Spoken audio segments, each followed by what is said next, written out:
L'homosexualité doit être mise au banc de la société. Pourquoi vous me posez cette question, monsieur Laurent? Parce que justement, on parlait d'Orban et de Poutine, et ils en ont fait une cible manifeste. Je ne suis pas pour interdire la Gay Pride, par exemple, qui est interdite dans les pays que vous mentionnez. Vous avez tout à fait raison. Viktor Orban a dit « je n'en veux plus chez moi ». C'est quelque chose qui vous choque? Je ne suis pas favorable à cette mesure en France. Vous êtes contre, donc? Je pense que ces pays sont... en tout cas, les partis politiques que vous avez mentionnés sont, c'est vrai, plus conservateurs que ne peut être la société française et que je ne peux l'être moi. Moi, vous voyez, je me bats pour protéger... D'abord, je me bats pour toutes les libertés et je me bats pour protéger tous les Français, sans aucune distinction de race, d'origine, de sexe ou de religion.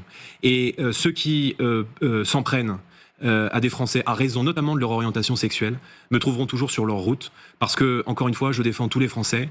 La France est le pays des droits de l'homme. Et je me bats non seulement pour qu'elle le reste, mais pour qu'elle le redevienne. Donc vous voyez quand même bien une différence entre la France et la Hongrie, par exemple. Mais parce qu'il y a des différences, je veux dire, de société. La Hongrie est un pays... Non, là, on ne parle pas tout à fait de ça. Si, parce que la Hongrie est un pays qui est plus... On parle de valeurs. Qui est plus conservateur. Oui.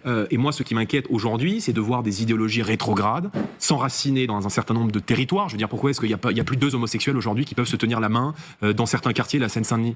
Parce qu'ils se sentent menacés par l'insécurité et sans doute menacés par le fondamentalisme islamiste. Donc, vous voyez, moi, j'ai toujours été très clair sur ces sujets. Et encore une fois, ceux qui, dans notre pays, par vision rétrograde de la société, cherchent à s'en prendre, à intimider, à menacer, à exprimer des propos sexistes, homophobes, racistes, quels qu'ils soient, je les combattrai toujours avec la plus grande fermeté et je ne fais pas de tri dans ces différentes catégories.